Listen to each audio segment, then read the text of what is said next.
الحمد لله نحمده ونستعينه ونستغفره ونعوذ بالله من شرور أنفسنا ومن سيئات أعمالنا من يهده الله فلا مضل له ومن يضلل فلا هادي له ونشهد أن لا إله إلا الله وحده لا شريك له ونشهد أن سيدنا وحبيبنا ومولانا محمدا عبده ورسوله الذي أرسله بالحق بشيرا ونذيرا وداعيا إلى الله بإذنه وسراجا وقمرا منيرا فقد قال الله تعالى في كلامه المجيد والفرقانه الحميد أعوذ بالله من الشيطان الرجيم بسم الله الرحمن الرحيم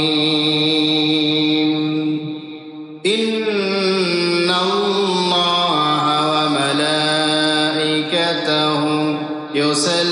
يصلون على النبي يا أيها الذين آمنوا صلوا عليه وسلموا تسليما اللهم صل على محمد وعلى آل محمد كما صليت على إبراهيم وعلى آل إبراهيم إنك حميد مجيد اللهم بارك على محمد وعلى آل محمد كما باركت على إبراهيم وعلى آل إبراهيم إنك حميد مجيد لا إله إلا الله মহব্বতের সাথে জবান ছেড়ে দিয়ে আমরা সকলে পড়ি লা ইলাহা ইল্লাল্লাহ লা ইলাহা ইল্লাল্লাহ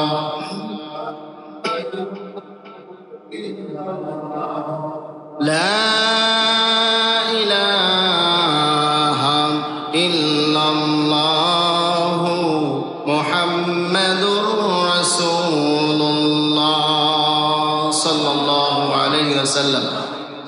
আসুন আমরা আল্লাহ পাকের দরবারে শুকরিয়া আদায় করি যে আল্লাহ সুবহানাহু ওয়া তাআলা আমাদেরকে সাপ্তাহিক ঈদের দিনে সালাতুল জুমার নামাজ পড়তে আসার এবং বসার তৌফিক দান করেছেন।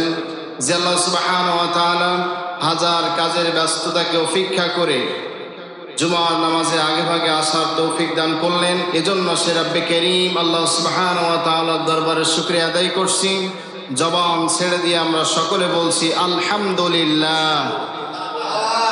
দুরূদ ও সালাম পাঠাচ্ছি বিশ্ব মানবতার মহান শিক্ষক আকায়ে নামদার তাজদারি মদিনা সরওয়ারে কায়নাত আশরাফুল আম্বিয়া সাইয়্যিদুল মুরসালিন খাতাবুন নবিয়্যিন জনাবে মুহাম্মদুর রাসূলুল্লাহ সাল্লাল্লাহু আলাইহি ওয়াসাল্লাম।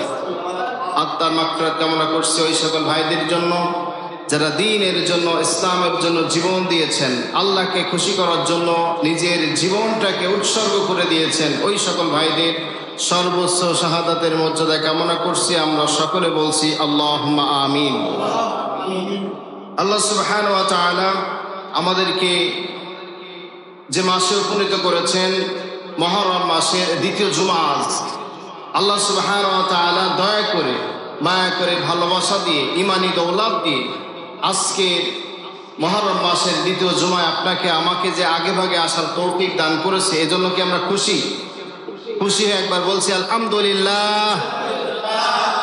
আসুন আমরা মুহররম মাস যেহেতু মুহররম সম্পর্কে একটু জানার চেষ্টা করি। আল্লাহ সুবহানাহু ওয়া তাআলা এই মুহররম মাসে অনেক কল্যাণ রেখেছে ইমানদার মুমিনদের জন্য। যত নবী মুসিবতে পড়েছে আল্লাহ তাআলা এই মুহররম মাসে মুক্তি দান করেছিলেন। সুবহানাল্লাহ। আইয়ুব আলাইহিস সালামের গায়ে প্রচন্ড আকারের ঘা ধারণ করলো, 18টি বছর জঙ্গলের ভেতরে কাটালো। এরপরে আল্লাহ তাআলা যেদিন তাকে রোগ মুক্তি করেছিলেন সেই দিন ছিল 10 মুহররম। কন্যা সুবহানাল্লাহ। তাহলে রোগ দেন কে? আবার রোগ থেকে মুক্তি দেন কে? আল্লাহ রোগ দিতে পারেন, আবার মুক্তি দিতে পারেন। এই জন্য আমাদের যদি রোগ শোক বালা মুসিবত কোনো কিছুতে আক্রমণ করে আমরা কি করব? মালিকের কাছে বলবো, মালিক তুমি তো দেওয়ার মালিক সুস্থতা, তুমি তো দেওয়ার মালিক অসুস্থতা। আল্লাহ তোমার কাছে ফরিয়াদ করি তুমি আমাদেরকে সুস্থ করে দাও। এভাবে যদি আল্লাহর কাছে ফরিয়াদ করি আল্লাহ কি দোয়া কবুল করবেন না? ইনশাআল্লাহ। আমাদের বিশ্বাস যে মালিক আমাদের দোয়া কবুল করবেন, কারণ আমরা তো কাফের না। এখানে কি কেউ কাফের আছে? আমরা সব ঈমানদার মুমিন বান্দা, আর মুমিন বান্দাদের বন্ধু হলো আল্লাহ। সুবহানাল্লাহ। আল্লাহ সুবহানাহু ওয়া তাআলা বলছেন, ইন্নামা ওয়ালিয়ুকুমুল্লাহ, আমি আল্লাহ তাআলা আমার মুমিন বান্দাদের জন্য সর্বশ্রেষ্ঠ বন্ধু হয়ে গেলাম। কোন সুবহানাল্লাহ। তাহলে সর্বশ্রেষ্ঠ বন্ধু হলো আল্লাহ রাব্বুল আলামিন মুমিন বান্দাদের জন্য। এজন্য মুমিন যত বিপদ মুসিবতে পড়ে, কোন বিপদ মুসিবতে মুমিনদেরকে হার খাওয়াতে পারে? কোন মুমিন দেখবেন কোন বিপদে পড়লে তার মন খারাপ হয় না। যতই বিপদ থাকুক আর মুসিবত থাকুক, শুনবেন ভাই কেমন আছে, বলবে আলহামদুলিল্লাহ ভালো আছে। সুবহানাল্লাহ। মুমিন সর্ব অবস্থায় খুশি থাকে কার জন্য? এই পৃথিবীটাকে আল্লাহ সুবহানাহু ওয়া তাআলা এই পৃথিবী সুন্দর করে সাজানোর জন্য পৃথিবীতে যত মুমিন বান্দাদেরকে আল্লাহ তাআলা চুজ করেছেন, পছন্দ করেছেন। যুগে যুগে আল্লাহ তাআলা অনেক নবী পাঠিয়েছেন, রাসূল পাঠিয়েছেন, শুধুমাত্র মানুষদেরকে হেদায়েতের রাস্তা দেখানোর জন্য, সঠিক পথের দিশা দেখানোর জন্য আল্লাহ রাব্বুল আলামিন যুগে যুগে নবী এবং রাসূল পাঠাইছেন। সুবহানাল্লাহ। জাতির রাহাবা অর্থাৎ পথ প্রদর্শক যদি নবীদেরকে না পাঠানো হতো, খালি কিতাব দিত, আমরা পড়তে পারতাম? কেউ পারতাম না। আল্লাহ তাআলা সাথে সাথে নবী পাঠালেন এবং আমাদের জন্য কিতাবও পাঠালেন। কন্যা সুবহানাল্লাহ। আল্লাহ সুবহানাহু ওয়া তাআলা যত নবী পাঠিয়েছেন সর্বশেষ নবীর নাম কি? হযরত মুহাম্মদ সাল্লাল্লাহু আলাইহি ওয়াসাল্লাম। হৃদয়ের ভালোবাসা নিয়ে একবার বলেন না সাল্লাল্লাহু আলাইহি ওয়াসাল্লাম। কি নবী ছিলেন আমাদের! আহা, শত কষ্ট, দুঃখ, জ্বালা, যন্ত্রণা তাকে যা ভোগ করতে হয়েছে পৃথিবীর এভাবে আর কাউকে ভোগ করা লাগবে। রাসূল করিম সাল্লাল্লাহু আলাইহি সাল্লামকে আল্লাহ তাআলা পৃথিবীতে পাঠালেন মক্কার জীবনে দাওয়াতি কাজ করার জন্য। আল্লাহ তাআলা আল্লাহ নবীকে বললেন, হে রাসূল আপনি আপনার কওমদেরকে দাওয়াতি কাজ করুন। মক্কার অবস্থা ভালো না, এবং মক্কা থেকে মদিনায় যান। মদিনায় গিয়ে আল্লাহ নবী সাল্লাল্লাহু আলাইহি ওয়াসাল্লাম ইসলাম এবং কোরআনের স্টেট কায়েম করলেন। কোন সুবহানাল্লাহ। তাহলে ইসলাম এবং কোরআনের স্টেট কায়েম করার কারণে শান্তি হয়েছিল না অশান্তি হয়েছিল? তার মানে বোঝা যায় মদিনা মুনাওয়ারার যিনি প্রধান তিনি মানসিক দিক থেকে ফ্রেশ। সুবহানাল্লাহ। যদি মানসিক দিক থেকে কোনো মানুষ ঠিক হয়, যদি কোনো গাড়ির ড্রাইভার চেনেন না আপনারা?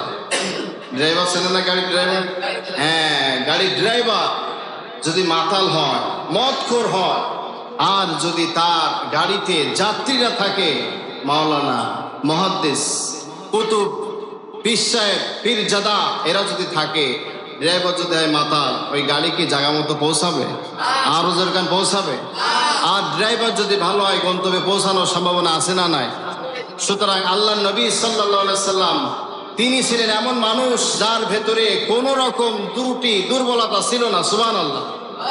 এই পৃথিবীর এই অশান্তি দূর করতে হলে জাতির এই ড্রাইভার পরিবর্তন করার দরকার আছে না নাই? যদি দেশ এবং জাতির ড্রাইভার পরিবর্তন করা যায়, কোরআনের শাসন কায়েম করা যায়, আশা করা যায় এই দেশে কোনো অশান্তি আসবে না। আল্লাহ রাব্বুল আলামিন এই পৃথিবীতে যত রাহবার পাঠিয়েছেন, যত ড্রাইভার পাঠিয়েছেন, নবী পাঠিয়েছেন, আল্লাহ রাব্বুল আলামিন সমস্ত নবীদেরকে এত সুন্দর কলুষিত মুক্ত করে দিয়েছেন। তারা এক এক দেশ, এক এক জাতি কায়েম করেছে, কোনো অশান্তি ছিল না। সুবহানাল্লাহ। আল্লাহর নবী সাল্লাল্লাহু আলাইহি সাল্লাম মদিনা মনোয়ারা স্টেট কায়েম করলেন কোরআনের, কোরআন দ্বারা শাসন হলো। এরপরে আল্লাহ নবীর মাঝে মাউত চলে আসলো। বিশ্ব নবী দুনিয়া থেকে অজ্ঞাত হয়ে যাবে, এই দুনিয়ার থাকবেন না। কেউ কি চিরজীবী থাকবে পৃথিবীতে? চিরস্থায়ী ভাবে কেউ থাকতে পারবে? কেউ থাকতে পারবে না। কোনো নাফরমান বান্দাও নাই, কোনো মুমিন বান্দাও পৃথিবীতে থাকার কোনো সুযোগ নাই। আল্লাহ নবীর মাঝে সময় চলে আসলো, দুনিয়ার থেকে আল্লাহ নবী বিদায় নেবেন। এমন তো অবস্থায় সাহাবায়ে কিরামদের কি বলে যেতে পারতেন, ও আমার সাহাবীরা, আমি তো দুনিয়ার থেকে বিদায় নেব, এখন তোমাদের মধ্যে কে আছো রাষ্ট্রপ্রধান হব? এরকম কি কোনো প্রস্তাব আল্লাহ নবী দিয়েছিলেন? আল্লাহ নবী কিছু বলেন নাই, দুনিয়ার থেকে বিদায় নিলেন। 3 দিন পর্যন্ত লাশ দুনিয়ায় ছিল। সাহাবীরা আল্লাহ নবীর কাছে যেতেন, জানাজা পড়ে পড়ে চলে আসতেন। সাহাবীরা 2-3 জন করে যেতেন, জানাজা পড়ে পড়ে চলে আসতেন। কারণ তিনি ছিলেন ইমামে মুরসালিন, তার জানাজার ইমামতি করার মতো পৃথিবীতে কেউ। এক এক সাহাবী যাই, আল্লাহ নবীর পাশ থেকে নামাজ পড়ে পড়ে চলে আসে। এভাবে 1 দিন 2 দিন চলে গেল, 3 দিন মাথায় সাহাবীরা সব বসে গেল। আল্লাহ নবীর লাশ এখনো উপরে আছে, এখনো দাফন হয় নাই। কারণ কি? কারণ হলো রাষ্ট্রের এখনো রাষ্ট্রপ্রধান নির্ধারণ করা হয় নাই। যতদিন পর্যন্ত রাষ্ট্রের রাষ্ট্রপ্রধান নির্ধারণ করা না হবে, ততদিন পর্যন্ত আল্লাহ নবীকে দাফন করা যাবে। সাহাবীরা সব বসে গেলেন। শূরা পরামর্শ হচ্ছে আল্লাহ তাআলার অর্ডার হলে যখন কোনো মুসিবত হবে, যখন কোনো নেতা নির্বাচিত করতে হবে, তখন আগে শূরা করতে হবে, পরামর্শ করতে হবে, তারপরে না নেতা নির্বাচন হবে। সুবহানাল্লাহ। এখন সাহাবায়ে কিরামরা বসে গেল, সমস্ত সাহাবী বসে গেছে। আনসার মুহাজির একজন দাঁড়িয়ে বলছে, ও আনসারের সাহাবীরা, ও মুহাজিরের সাহাবীরা, শোনো, আল্লাহর নবী তো চলে গেলেন, এখন আমাদের কাজ হলো আনসারদের থেকে একজন রাষ্ট্রপ্রধান হবে, মুহাজিরদের মধ্য থেকে আরেকজন রাষ্ট্রপ্রধান হবে। এক দেশে যদি 2 রাষ্ট্রপ্রধান হয়, দেশে শান্তি হবে না অশান্তি? গোলযোগ সৃষ্টি শুরু হয়ে যাবে। কারণ 2 জন প্রধানমন্ত্রী হলে 2 রকম বলবে, কেউ কারোটা খাটবে না। এইবার যখন এই প্রস্তাব পেশ করলো, সাহাবায়ে কিরাম বলছে এটাও একটা ঠিক। আবু বকর রাদিয়াল্লাহু তাআলা দাঁড়িয়ে গেলেন। আল্লাহর নবীর সাহাবী দাঁড়িয়ে বলছে, সোয়া লক্ষাধিক হাদিসের মধ্য থেকে একটা হাদিস শুধু সাহাবীদেরকে স্মরণ করিয়ে দিলেন। ও রাসূলের সাহাবীরা শোনো, আল্লাহর নবী সাল্লাল্লাহু আলাইহি ওয়াসাল্লাম বলেছেন, যখন আমার পরে কোন নেতা নির্বাচিত করবা, তখন কুরাইশ বংশ থেকে কাউকে নির্বাচিত করবা। সুবহানাল্লাহ। এই হাদিসটা শোনা মাত্রই সব সাহাবীরা বসে গেলেন, কেউ আর কথা বলে না। কারণ বলেছে কে? আল্লাহর নবী সাল্লাল্লাহু আলাইহি ওয়াসাল্লাম। কোন সাহাবী আর এক মুহূর্তের জন্য দাঁড়িয়ে থাকলেন না, কেউ যুক্তি তর্ক পরামর্শ কেউ কিছু বললেন না, সব চুপ। সুবহানাল্লাহ। আমাদের মাঝে যদি কোনো হাদিস বলা হয়, তা নিয়ে যুক্তি তর্ক আছে না নাই? শুধু তাই নয়, আল্লাহ তাআলা বলেছেন যে ছেলে যা ভাবে মেয়ে তার অর্ধেক। এইটা নিয়ে তাই কত যুক্তি তর্ক আমাদের দেশে বুদ্ধিজীবীরা করে, ঠিক কিনা? তো কোরআন নিয়ে তারা যুক্তি তর্ক করে এই মুসলমানেরা, এরা মূর্খ মুসলমান। জাতির শত্রু যারা, তারা আল্লাহর কোরআন এবং রাসূলের সুন্নাহ নিয়ে এভাবে মতপার্থক্য সৃষ্টি করে জাতির মধ্যে বিভ্রান্ত সৃষ্টি করতে পারে, ঠিক কিনা? আর যদি ইমানদার মুমিন হয়, একটা হাদিস শুনলেই বসে যায়। সুবহানাল্লাহ। সাহাবায়ে কিরাম সব বসে গেলেন। হযরতে ওমর রাদিয়াল্লাহু তাআলা আনহুকে প্রস্তাব পেশ করা হলো। সাহাবীদের মধ্যে দাঁড়িয়ে বললেন, ও রাসূলের সাহাবীরা শোনো, আল্লাহর নবীর মুখ থেকে আমরা শুনেছি, আল্লাহর নবী বলেছেন, আমার পরে যদি কেউ নবী হয়, যদি নবী হতো, আমার পরে আর কোনো নবী হবে না। যদি হতো তাহলে হযরতে ওমরই নবী হয়ে যেত। সুবহানাল্লাহ। আল্লাহর নবী যখন এই কথা বলেছে, তার যোগ্য সম্পন্ন ব্যক্তি হলো হযরত ওমর। কিছু সাহাবীরা দাঁড়িয়ে গেল, দাঁড়িয়ে বলছে, ওমর, আমরা তোমাকে রাষ্ট্রপ্রধান হিসাবে দেখতে চাই। হযরত ওমর এই কথা শুনে আস্তে আস্তে দাঁড়িয়ে গেল, দাঁড়িয়ে বলছে, ও রাসূলের সাহাবীরা, তোমরা বসে যাও।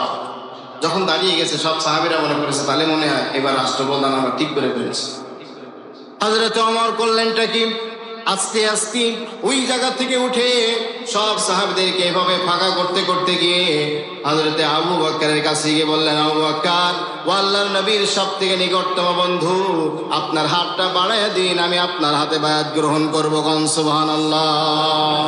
হযরতে ওমর এখানে বায়াত গ্রহণ করেছে, সব সাহাবীরা সাথে সাথে বায়াত গ্রহণ করলো, আর এক মুহূর্তের জন্য কেউ কোনো কথা বললো না। কোন সুবহানাল্লাহ। রাষ্ট্রপ্রধান তাহলে কি হলো? হযরতে আবু বকর রাদিয়াল্লাহু তাআলা আনহু। রাসূল করিম সাল্লাল্লাহু আলাইহি সাল্লামের বন্ধু ছিলেন, নিকটতম বন্ধু ছিলেন হযরতে আবু বকর। সে আবু বকর আজ রাষ্ট্রপ্রধান হয়ে গেছে। হযরতে আবু বকর রাদিয়াল্লাহু তাআলা আনহু রাষ্ট্র চালাচ্ছেন। রাষ্ট্রের ভিতরে কোনো ঝামেলা নাই, কোনো কিছু নাই। অনেক লম্বা ঘটনা খুব সংক্ষেপ করে করে বলতে চাই, গন্তব্যে পৌঁছাতে চাই আলোচনার মধ্য দিয়ে। হযরত আবু বকর যখন রাষ্ট্রপ্রধান হলেন, তার মৃত্যুর সময় চলে আসলো। আবু বকর রাদিয়াল্লাহু তাআলা মৃত্যুর সময় চলে আসার সাথে সাথে তিনি তো বলতে পারতেন, ও রাসূলের সাহাবীরা, আল্লাহর নবীর একজন জলিলুল কদর সাহাবী হলো আমার ছেলে আব্দুর রহমান ইবনে আউফ। আব্দুর রহমান ইবনে আউফ, আবু বকর আল্লাহর নবীর একজন জলিলুল কদর সাহাবী, সে একজন ভালো মানুষ, সুতরাং আমার পরে সে রাষ্ট্রপ্রধান হোক, এরকম কি কোনো প্রস্তাব দিয়ে গেলেন? কোনো প্রস্তাব নাই। সোজা সরল কথা যে আমার পরে যদি যোগ্য সম্পন্ন ব্যক্তি হয় তাহলে হযরত ওমরই রাষ্ট্রপ্রধান হবে। কন্যা সুবহানাল্লাহ। আমরা হলে কি করতাম? আমি মারা যাওয়ার সাথে সাথে চিন্তা করতাম, আরে আমার ছেলেকে আমি রাষ্ট্রপ্রধান বানিয়ে দেব। ছেলের বয়স যদি হয় 12 বছর, বানাই দিতাম 24 বছর, ঠিক কিনা? আমরা এদিক থেকে অনেক আগে গেছি। যে করে হোক ছেলের বয়স বাড়াইতে হবে, কারণ রাষ্ট্রপ্রধান তাকে বানাইতে হবে। এই খাসলাত আমাদের ভিতরে আছে না নাই? শূরা পরামর্শের মাধ্যমে আমার দেশে কোন রাষ্ট্রপ্রধান আজ পর্যন্ত হলো? এই 53 বছর 54 বছর হয়ে গেল, আজ পর্যন্ত কোরআনের একটা হুকুম বাস্তবায়ন হলো না। যত সরকার এসেছে এদেশে সব গাদ্দারি করেছে আল্লাহর সাথে, কোরআনের সাথে, ঠিক কিনা? কিভাবে গাদ্দারি করেছে? আল্লাহ রাব্বুল আলামিনের বিধান হলো সুদকে হারাম আর ব্যবসাকে হালাল করলো, আর যে সরকার আসে সুদী ব্যাংকে বেশি বেশি লাইসেন্স দেয়, ঠিক কিনা? ঠিক কিনা? আল্লাহ তাআলা বলেছে কি, যে আমি ব্যবসাকে হালাল করলাম, সুদকে হারাম করলাম। সরকার যেই এসেছে সে কি বলেছে? আমি সুদী ব্যাংকগুলো সব লাইসেন্স দিয়ে বৈধ করে দিলাম। আল্লাহ বলেছে হারাম, আর আমরা করেছি হালাল। শুধু তাই নাই, মদের লাইসেন্স পর্যন্ত আমরা দেই, যেটা আল্লাহ তাআলা হারাম করেছে। এই 54 বছরের মধ্যে যত সরকার এসে সব সরকারি একটা কাজ করে গিয়েছে, মদের লাইসেন্স দিয়েছে, বেশ্যাবৃত্তির লাইসেন্স দিয়েছে, সুদী ব্যাংকের লাইসেন্স দিয়েছে। সুতরাং বোঝা যায় যারা ক্ষমতা চালিয়েছে সব গাদ্দারি করেছে। কতক্ষণ ঠিক কিনা? সব গাদ্দারি করেছে। আপনি মনে করতেছেন না খুব ভালো ছিল? কেউ ভালো না। কারণ যদি ভালো হবে আল্লাহর হুকুমকে অমান্য করে হারামকে হালাল করতে পারতো না, ঠিক কিনা? কিন্তু তারা করেছে কি জন্য? তাদের ক্ষমতা অস্তিত্বকে টিকিয়ে রাখার জন্য। কিন্তু তারা মুসলমান, তারা কি আল্লাহর নবী যত সাহাবায়ে কেরাম রাষ্ট্রপ্রধান হয়েছে, কোন রাষ্ট্রপ্রধান আল্লাহর হুকুম অমান্য করে নাই, যা হুকুম করেছে তাই পালন করেছে। হযরতে আবু বকর বিদায়ের সময় বলে গেল না, আমার ছেলে আছে আব্দুর রহমান ইবনে আবু বকর, তাকে তুমি রাষ্ট্রপ্রধান বানাও, এই কথা একবার বলে গেল না।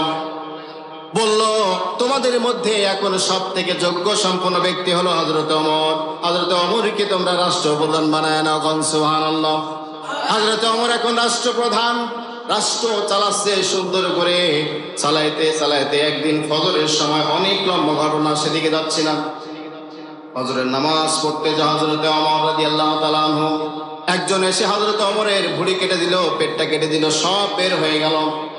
মৃত্যুর শয্যায় পড়ে আছে হযরত ওমর। সে সময় তার ছেলে ছিল আব্দুল্লাহ ইবনে ওমর, একজন রাসূল করিম সাল্লাল্লাহু আলাইহি সাল্লামের জলিলুল কদর সাহাবী ছিল আব্দুল্লাহ ইবনে ওমর।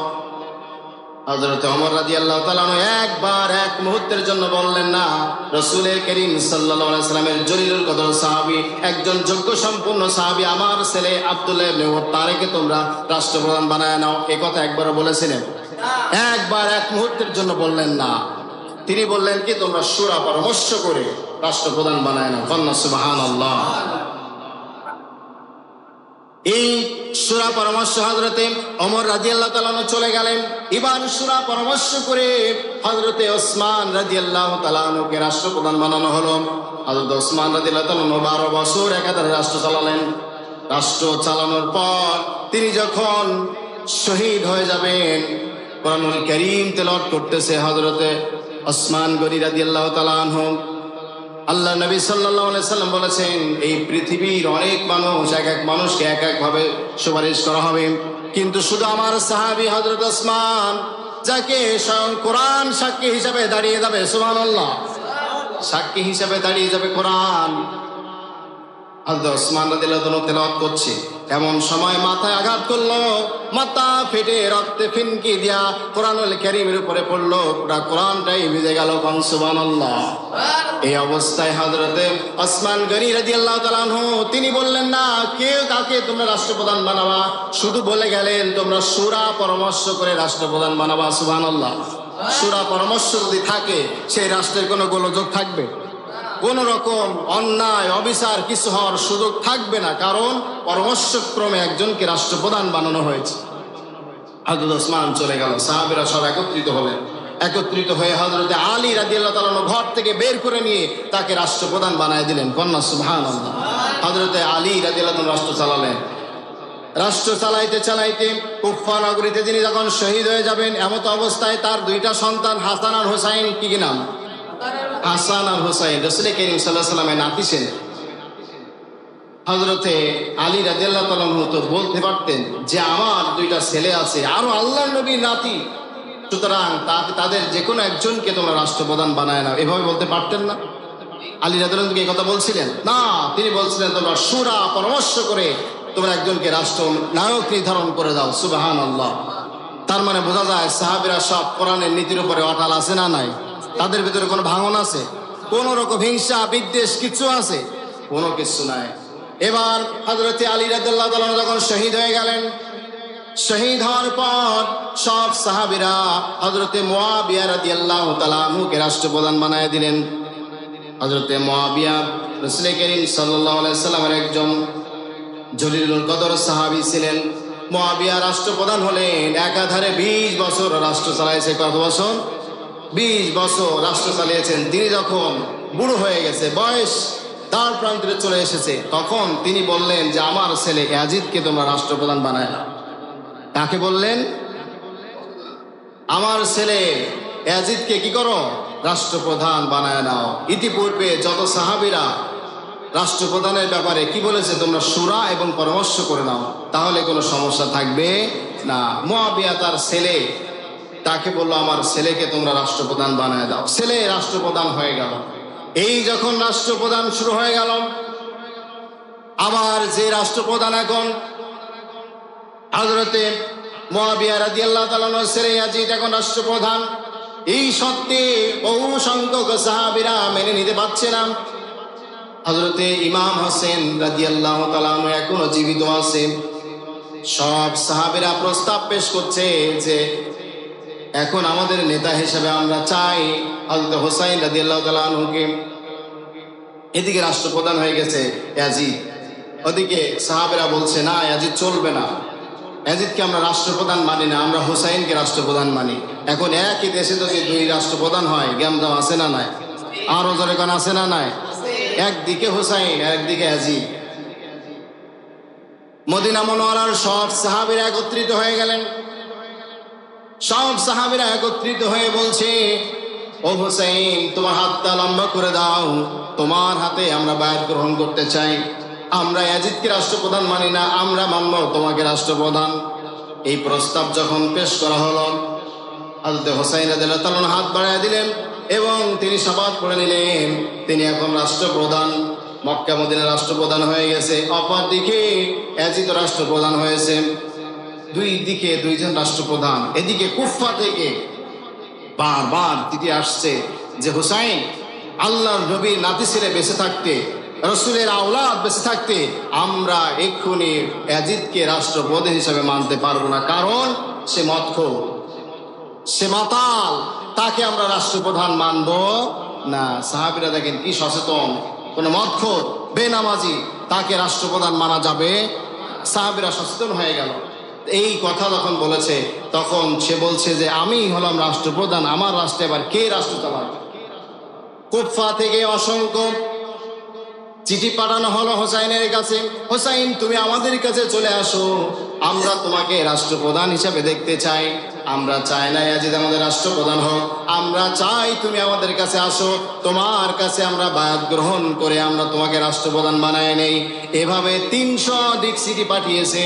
300 চিঠি যখন হোসাইনের কাছে এসেছে মনটা নরম হয়ে গেল, তাহলে একটা কাজ করা যায়, যাওয়া যায়। যাওয়ার আগে কাউকে না কাউকে পাঠাইতে হবে পরিবেশটা দেখানোর জন্য। হোসাইনের চাচাতো ভাই মুসলিম বিন আকিল, মুসলিম বিন আকিলকে বলা হলো যাও ভাই তুমি যাও, তুমি গিয়ে কুফায় দেখে আসো সেখানকার অবস্থা কি, অবস্থা যদি ভালো হয় তাহলে তুমি আমার কাছে চিঠি দিও, তাহলে আমি আবার সে কুফায় যাব। মুসলিম বিন আকিল চলে গেল কুফায়। সব তথ্যমর্থ দেখে বুঝলো সব মানুষ 100% মানুষের ভেতরে 99% মানুষ হোসাইনকে রাষ্ট্রপ্রধান দেখতে চায়। এই আলোকে চিঠিগুলো লিখলো, ভাই আমি এখানে দেখছি প্রায় 99% মানুষ তোমাকে চায়, তুমি দেরি করো না, তুমি চলে আসো কুফায়, চলে আসো, তোমার জন্য আল্লাহর নবীর শত শত সাহাবীরা অপেক্ষা করছে। গণ সুবহানাল্লাহ।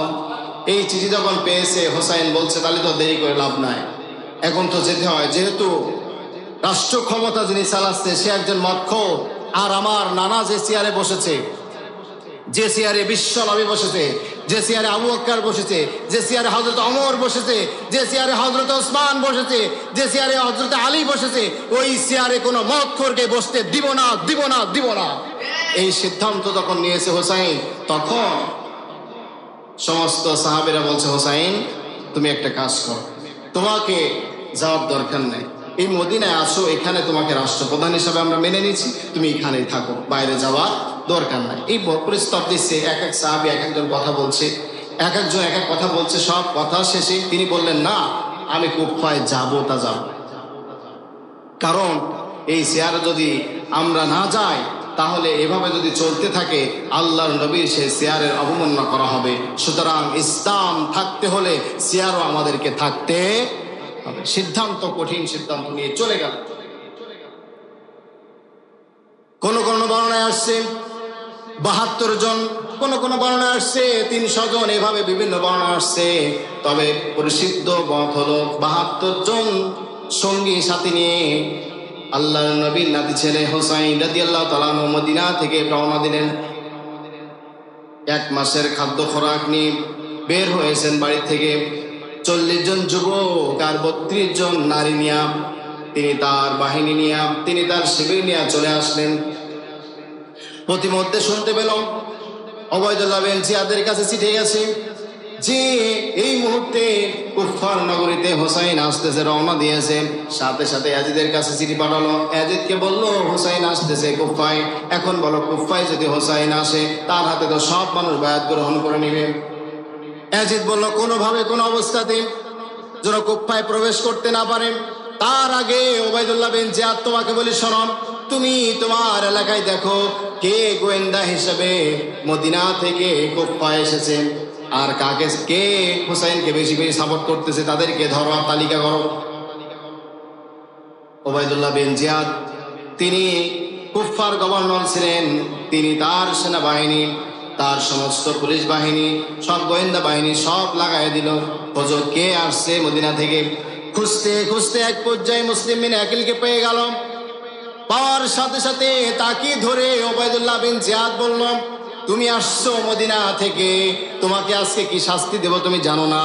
কারণ এই অঞ্চলের সব মানুষ ইয়াজিদকে রাষ্ট্রপ্রধান মানে, আর তুমি তোমার ভাইকে এনে তাকে রাষ্ট্রপ্রধান বানাতে চাও। সুতরাং তুমি যতক্ষণ পর্যন্ত ইয়াজিদকে রাষ্ট্রপ্রধান না বানবা ততক্ষণ পর্যন্ত তোমার উপর নির্যাতন চলতেই থাকবে।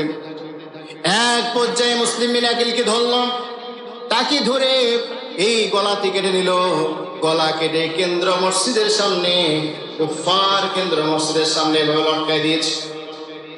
লটকাই দিয়ে বলছে যে এখানে লটকানো আছে দেখো, ওই যে দেখো মুসলিম বিন আকিলের লাশ, ওখানে আছে, তার মুন্ডটা ওই দেখো মসজিদের উপর লটকানো আছে। আজকে যারা হোসাইনের পক্ষ অবলম্বন করবা তাদেরকেও আমরা গলা কেটে এভাবে ঝুলায় রাখবো। সুতরাং কার বুকের পাটা আছে দাঁড়াইয়া বলো যে আমি ইয়াজিদকে সাপোর্ট করি না হোসাইনকে সাপোর্ট করি। একজন মানুষকে যখন এভাবে হত্যা করা হলো কেউ কি সাপোর্ট করবে? আরো জোরে গান করবে? সব তো ভয়ে খটখট করছে যে কি অবস্থা, ওবায়দুল্লাহ বিন জিয়াদ করলো। সে একজন মুসলমান, মুসলমানের সন্তান হয়ে মুসলমানদেরকে এভাবে হত্যা করলো। এই হত্যা করার পর তিনি দেখলেন যে এই মোহাম্মদ বিন আকিলকে কারা জায়গা দিয়েছে, কারা থাকার জায়গা দিয়েছে, কারা আসতে বলেছে, আর কে কে তার সঙ্গী সাথী হয়ে আছে তাদেরকে ধরো।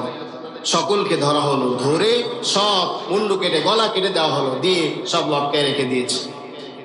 বাকি 99% লোক সমর্থনে আছে। এর মধ্যে একটা ব্যক্তির সাহস হলো না আর কথা বলার, কারণ যে কথা বলবে তাকে মুন্ডু কাটা হবে। এইরকম শাসন ব্যবস্থা পৃথিবীতে আছে না নাই? এখনো ইয়াজিদের উত্তরসূরি যারা, তারা এরকম করে, যারা তার বিরুদ্ধে কথা বলবে, হাজার অন্যায় করলেও কথা বলা যাবে না। আর এই কথা যারা বন্ধ করতে চায় তারা সব ইয়াজিদের উত্তরসূরি। কথা কান ঠিক কিনা? ইয়াজিদের উত্তরসূরি যারা অন্যায়ের প্রতিবাদ করতে দেবে না, তারা, এটা হলো তাদের স্বভাব। ওবায়দুল্লাহ বিন জিয়াদ তার লোকজনকে ধরে এবার ফোরাতের তীরে তিনি ব্যারিকেড দিয়েছে। এদিকে হোসাইনের কাছে কোনো রিপোর্ট যায় নাই, কোনো চিঠি যায় নাই যে হোসাইন তুমি এসো না, আমাদের কি সব মারা হয়েছে। মুসলিম বিন আকিল তিনি চিঠি লেখার সময় পান নাই, এদিকে বের হয়েছে তারা। প্রতিমধ্যে ফোরাতের তীরে তাদেরকে আটকায় দিয়েছে। ফোরাতের তীরে যখন আটকায় দেওয়া হয়েছে, হোসাইন রাদিয়াল্লাহু তাআলা আনহু বলছে, ও ওবায়দুল্লাহ বিন জিয়াদ শোনো, তুমি কেন আমাদেরকে রাস্তা রোধ করছো, আমাদেরকে কেন তুমি আটকায় দিচ্ছ? তখন ওবায়দুল্লাহ বিন জিয়াদ বলে, কেন আটকাই তুমি জানো না?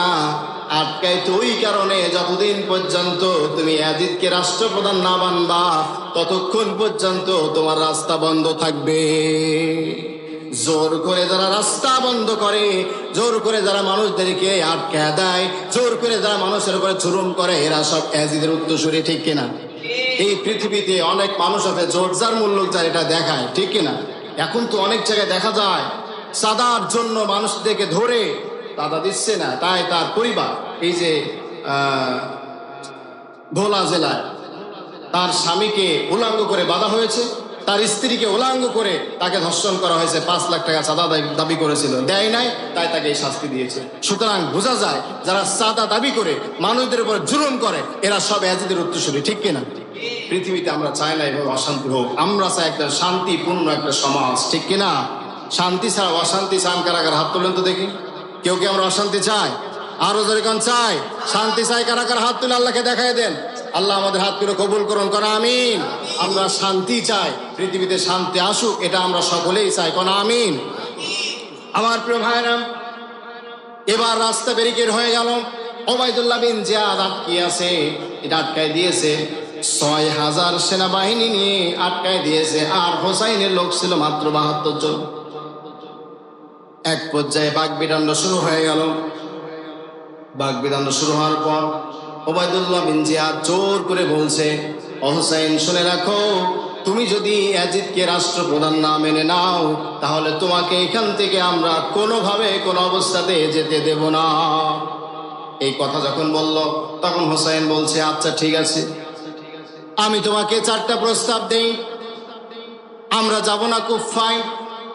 1 নম্বর প্রস্তাব, ও ওবায়দুল্লাহ বিন জিয়াদ তুমি আমাদেরকে কুফায় যেতে দাও। পাই না, তোমার প্রস্তাব মানে না, কুফায় যেতে দেব না। 2 নম্বর প্রস্তাব, আমরা মদিনায় ফিরে যেতে চাই, আমাদেরকে মদিনায় ফিরে যেতে দাও। পাই মদিনায় ফিরে যেতে দেব না। তাহলে শোনো, যেদিকে আমার মন চায় আমি সেদিকে চলে যাও, আমাকে যেতে দাও। পাই তাও যেতে দেব না। সর্বশেষ বলল, আমাকে তাহলে ইয়াজিদের কাছে যেতে দাও। পাই তাও যেতে দেব না, যতক্ষণ পর্যন্ত হোসাইন তুমি ইয়াজিদকে রাষ্ট্রপ্রধান না বানবা এখান থেকে আর পা সরাতে দেব না। এ বিপদ আছে না নাই? এর চাইতে বড় বিপদ আর কিছু হতে পারে? ভুল করে যদি বলা হয় যে ভাই আমাকে মাফ করে দাও, ভুল হয়ে গেছে, তাহলে তার মারা যায়। আর যারা মারে, যারা মারতে চায়, জুলুম করতে চায়, এরা সব ইয়াজিদের বাহিনীর সাথে সুসম্পর্ক বজায় নিয়ে আছে। ঠিক কিনা?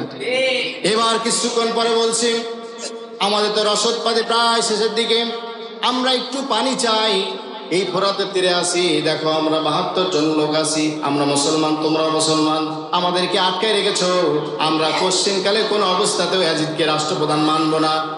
আমাদেরকে একটু পানির ব্যবস্থা করো, আমরা যাতে একটু পানি আনতে পারি। ওবায়দুল্লাহ বিন জিয়াদ বলে, কোন অবস্থাতে পানিও আনতে দিব না। পানি বন্ধ। পানি যারা বন্ধ করে, আমার দেশের পানি নিয়ে যে তালবাহানা করে ভারত, যারা পানি নিয়ে আজ পর্যন্ত যত জায়গায় যেখানে বাধা বিঘ্ন ঘটিয়েছে সব করে ইয়াজিদের উত্তরসূরি, ওবায়দুল্লাহ বিন জিয়াদের উত্তরসূরি, ঠিক কিনা? তাই যদি না হবে পানি কেন বন্ধ করবে? তাহলে পানি যারা বন্ধ করে এরা সব ওবায়দুল্লাহ বিন জিয়াদের লোক, ঠিক কিনা? আরো জোরে বলেন, ঠিক কিনা? আমরা কি পানি বন্ধ করবো ইনশাআল্লাহ? না, কেউ পানি চাইলে আমরা তাকে পানি দিব এখন পানি বন্ধ। ওবায়দুল্লাহ বিন জিয়াদ কোনো পানি দিতে চায় না। এদিকে 1 মাসের খাদ্য নিয়ে এসেছে, খাদ্য প্রায় শেষের দিকে, আর খাদ্য নাই, পানি নাই। এখন সর্বশেষ সিদ্ধান্ত নিয়েছে।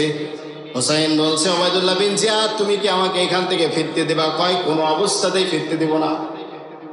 তাহলে তুমি কি চাও? কয়, আমি চাই তোমরা মাথা নত করো, তোমরা ইয়াজিদকে রাষ্ট্রপ্রধান মেনে নাও। হোসাইন বলছে, শুনে রাখো, আমি রাসূলের বংশধর। যে নবী চেয়ারে বসেছিল ওই চেয়ারে আবু বকর বসেছিল, ওই চেয়ারে হযরত ওমর বসেছিল, ওই চেয়ারে হযরত ওসমান বসেছিল, ওই চেয়ারে হযরত আলী বসেছে, মুয়াবিয়া বসেছে। ওই চেয়ারে আমি কোনো মদখোর বসুক আর তাকে সমর্থন করবো কোশ্চিন কালেও সম্ভব না। আমার শরীরে 1 ফোঁটা তাজা রক্ত থাকতে আমি কখনো তাকে মেনে নেব না, নেব না, নেব না। সুবহানাল্লাহ। আমরাও কোনো অন্যায়ের সাথে আপোষ করতে রাজি নই, ঠিক কিনা? যে অন্যায় করবে তাকে অন্যায় ভাবে আমরা দেখতে চাই, যে অপরাধ করবে তাকে অপরাধ ভাবে দেখতে চাই। কোন অপরাধীকে আমরা কখনো কোনোভাবে মাথা উঁচু করে দাঁড়াতে দেব না, দেব না ইনশাআল্লাহ। আল্লাহ তাআলা রাসূলের নাতি ছেলে হোসাইন বলছে, কোনোভাবে আমি তোমাদের কাছে মাথা নত করবো না। এখন পানি বন্ধ, এদিকে মাথা নত হবে না। অবস্থা দিন দিন যাচ্ছে করুণের দিকে। এক পর্যায়ে ওবায়দুল্লাহ বিন জিয়াদ বলে, তুমি যদি পানি এখনো যদি তুমি ইয়াজিদকে রাষ্ট্রপ্রধান না মেনে নাও, তাহলে শুনে রাখো তোমার সাথে আমরা যুদ্ধ করব। কি করবে? যুদ্ধ করবে। তারা 6000। কত হাজার? 6000। আর হোসাইনের সাথে আছে 72 জন। কতজন? 72 জন। আর 6000 যদি যুদ্ধ করে, এই 72 জনের মারা লাগবে না? হেঁটে গেলে হয়ে যাবে। শুধু হেঁটে গেলেই তো সব পায়ের তলে পড়ে যাবে, ঠিক কিনা? হোসাইন ওই সময় বলছিলেন, শোনো, তোমার সেনাবাহিনীর শক্তি থাকতে পারে, আমার শক্তি সমর্থন নাও থাকতে পারে, কিন্তু শুনে রাখো আমার শরীরে ইমানি রক্ত আছে, ঠিক কিনা? ইমানি রক্ত যার শরীরে আছে সে কখনো বাম আর রামের কাছে মাথা নত করবে না, করবে না, ঠিক কিনা? এটা আমাদেরকে কঠিনভাবে শপথ নিতে হবে, কোন অবস্থাতে আমরা বাম আর রামের কাছে মাথা নত করবো না ইনশাআল্লাহ। এবার এক পর্যায়ে বলে, আচ্ছা ঠিক আছে, আমরা জিহাদ করতে চাই। দুই পক্ষ এখন দাঁড়িয়ে গেছে, জিহাদ করবে। হোসাইন জিহাদ করবে, ওবায়দুল্লাহ বিন জিয়াদও জিহাদ হবে। দুই পক্ষ জিহাদ করার জন্য প্রস্তুতি নিয়েছে। হযরত হোসাইন রাদিয়াল্লাহু তাআলা আনহু বললেন, আচ্ছা ঠিক আছে, যুদ্ধ শুরু হবে। হোসাইন তার তাঁবুতে এসে সমস্ত লোকজনদেরকে ডাকলেন, 40 জন যুবককে ডাকলেন, ডেকে বলছে, ও আমার ভাইরা শোনো, আমি ওবায়দুল্লাহ বিন জিয়াদের সাথে বলে এসেছি জিহাদ করব, যুদ্ধ করব। তোমরা মদিনায় মনোরায় চলে যাও, আর আমি জিহাদ করে শহীদ হয়ে এখান থেকে আমি বাড়ি ফিরে যাব না। এই প্রস্তাব যখন দিল 40 জন যুবক, সব যুবকেরা দাঁড়িয়ে বলল, হোসাইন বলো কি? আল্লাহর নবীর নাতি ছেলের শরীরে রক্ত প্রবাহিত হবে আর আমরা 40 জন মানুষ এখান থেকে ফিরে যাব, এটা কখনো কোনো অবস্থাতে আমরা হতে দিব না। আমরা শহীদ হয়ে এখানে জীবন দিয়ে এখান থেকে যেতে চাই। কোন সুবহানাল্লাহ। এবার 9 মুহররম, 10 মুহররম সকাল থেকে যুদ্ধ শুরু হবে। জোহরের আগে 40 জন যুবক জিহাদ করে সব শহীদ হয়ে গেল। হোসাইন একা একা আছে, আর কোন যুবক বেঁচে নাই। হোসাইন জোহরের নামাজ পড়ে তাঁবুতে তার স্ত্রীকে বলছো, আমার প্রাণের স্ত্রী, আমার সাথে যে 40 জন যুবক ছিল কেউ আর বেঁচে নাই, সব শহীদ হয়ে গেছে। এখন তোমরা আছো আর আমি আছি, আমি এবারে জিহাদে যাব। ও আমার প্রাণের স্ত্রী, আমি তোমাকে অনেক ভালোবাসি, কিন্তু আমি তোমাকে আল্লাহর জন্য এখন তোমার কাছে সময় দিতে পারছি না, আর তোমার হক হয়তো বা পূর্ণভাবে আমি আদায় করতে পারি নাই। আল্লাহর রাস্তায় তুমি আমাকে মাফ করে দিও। স্ত্রী বলছে, আমার স্বামী বলেন কি আপনি? আমি এখন এখানে রেখে যাবেন, এখান থেকে যাব কোথায়? আমার কোলে ছোট্ট শিশু বাচ্চা আজগার আছে। দীর্ঘ 7 দিন পানির কোনো ব্যবস্থা হয় নাই। এখন আমার বুকের দুধটা বন্ধ হয়ে গেছে। কোনোভাবে কোনো অবস্থাতে যদি একটু পানির ব্যবস্থা করতে পারো, ওই পানিটুকু খেয়ে হয়তো আমার বুকে দুধ আসবে। আমার ছোট বাচ্চাকে একটু পানির ব্যবস্থা করো, মাত্র 6 মাস বয়স। এই আজগারকে যখন পানির কথা বললেন, হোসাইন বললেন, ও আমার স্ত্রী শুনে রাখো, আজকে মনের কথা বলার মতো কোনো জায়গা নাই। যার সাথে মনের কথা বলতাম বিশ্বনবী মুহাম্মদ রাসূলুল্লাহ সাল্লাল্লাহু আলাইহি ওয়াসাল্লামের সাথে, আমার পিতা আলী রাদিয়াল্লাহু তাআলার সাথে। আজকে আমি যেই বিপদে আছি, কার সাথে বিপদের কথাগুলো বলবো? কেউ তো আর নাই।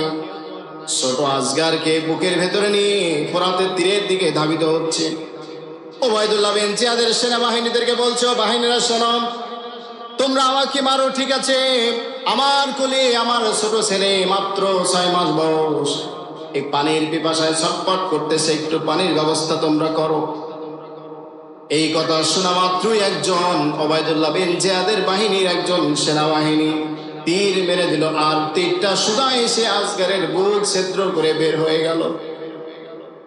এই কঠিন অবস্থায় হযরত হুসাইন রাদিয়াল্লাহু তাআলা আনহু তার শরীরে রক্তগুলো মোছে আর হাতে মুখে মাকে আর বলে, আরে এই পৃথিবীতে যার জন্য পৃথিবী ধন্য হয়েছে, যার জন্য পৃথিবীর আকাশ বাতাস সব উন্মুক্ত হয়েছে, তার বংশধারের একটু পানির ব্যবস্থা করলো না। রক্তগুলো মাকে আর বলে যে আমার জীবন এখান থেকে আমি এক চুল পরিমাণ সরে যাব না। ওই মৃত সন্তানকে, শহীদি সন্তানকে বুকের সাথে লটকাই নিয়া তাঁবুর ভেতরে প্রবেশ করে স্ত্রীর সামনে মিসকে হাসতে বললেন, ও আমার স্ত্রী, আমার কলিজার টুকরা সন্তানকে আমি এমন পানি খাওয়াইছি, আর জীবনে কিয়ামত পর্যন্ত 1 ফোঁটা পানি আর চাবে না, এমন পানি আমি খাওয়াই দিয়েছি। ও আমার স্ত্রী, আমার ছেলে শহীদ হয়ে গেছে। সন্তানকে কাছে ধরায় দিয়ে বলছে, আমার স্ত্রী, সন্তানকে ধরো, আমি আর ঘরে বসে থাকবো না, আমি জিহাদে যেতে চাই। ঘরের ভেতরে রেখে কাছ থেকে তরবারি বের করে ঘোড়ার ফিরে সওয়ার হয়ে এক হাতে ইসলামের পতাকা আর এক হাতে তরবারি নিয়ে জিহাদ করা শুরু করেছেন। জিহাদ করতে করতে ফোরাতের তীরে যত সেনাবাহিনী ছিল, আসরের ভেতরে সব সেনাবাহিনীদেরকে জাহান্নামে পাঠিয়ে দিয়ে তিনি তরবারি নিয়ে দাঁড়িয়ে আছে। এমন অবস্থায় পানির পিপাসায় বুকটা জ্বলছে। রাতের তীরে পানিতে নেমে পানি খাবে, পানি উঠে এসে হাতে, আর চিন্তা করছে, আরে আমার কলিজার টুকরা সন্তান শহীদ হয়ে গেল এই পানির জন্য, আর এই পানি আমি কিভাবে খাই? এই পানি আমি খেতে পারবো না। পানি খেলেন না, পানি ছেড়ে দিয়ে ফোরাতের তীরে কিনারায় দাঁড়িয়ে বসে আছেন। বসে থাকা অবস্থায় শরীর ক্লান্ত লাগছে, 7-8 দিন না খাওয়া শরীর।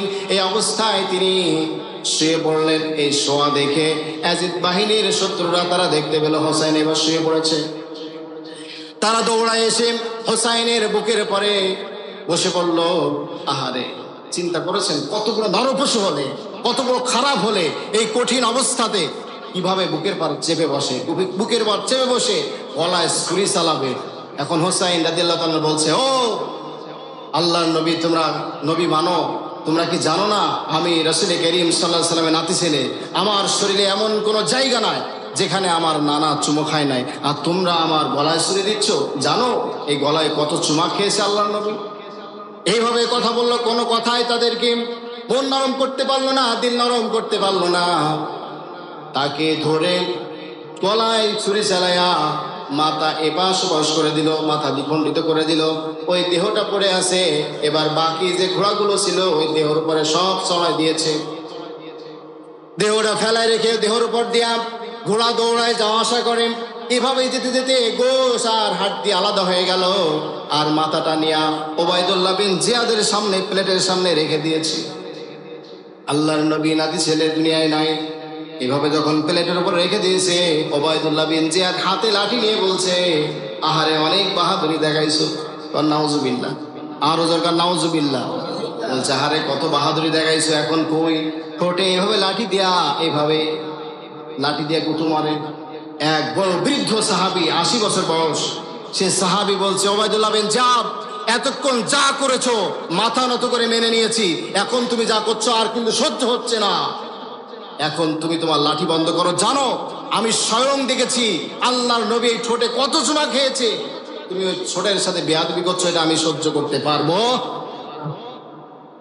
এভাবে যখন বললাম, হোসাইনের ওই মাথাটা ইয়াজিদের কাছে নিয়ে যাওয়া হলো, এভাবে নিয়ে গেল। তারপরেও ইয়াজিদের মন নরম হলো না, তারা তাদের রাজত্ব কায়েম করে গেল পৃথিবীতে। এভাবে ইয়াজিদের উত্তরসূরি যারা হবে, এভাবে তারা না মানুষদের উপরে জুলুম করে, নির্যাতন করে, অন্যায়ভাবে মানুষ এবার মারতেই থাকবে, তাদের কোনোভাবে বাধা থামানো যাবে।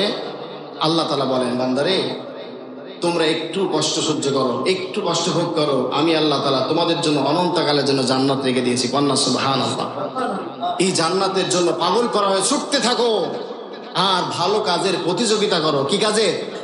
ভালো কাজের প্রতিযোগিতা করো। আমরা কি করবো? ইনশাআল্লাহ আজ থেকে আমরা এখান থেকে ওয়াদা করব এবং বলবো যত ভালো কাজ আছে আমরা প্রত্যেকটা ভালো কাজের সমর্থন জানাবো ইনশাআল্লাহ। অন্যায় কাজের সাথে আমরা জড়িত থাকবো না ইনশাআল্লাহ। তাআলা আমাদের সকলকে পাকা মুমিন ইমানদার বানায় দিক। সকল বানা আমিন। অনেক সময় নিয়ে ফেলেছি আজকে, আমি আপনাদের কাছে ক্ষমা চাচ্ছি, মাফ চাচ্ছি। আল্লাহ তাআলা যেন আমাদের সকলকে ইসলামের জন্য, কোরআনের জন্য কবুল করেন। সকল বানা আমিন।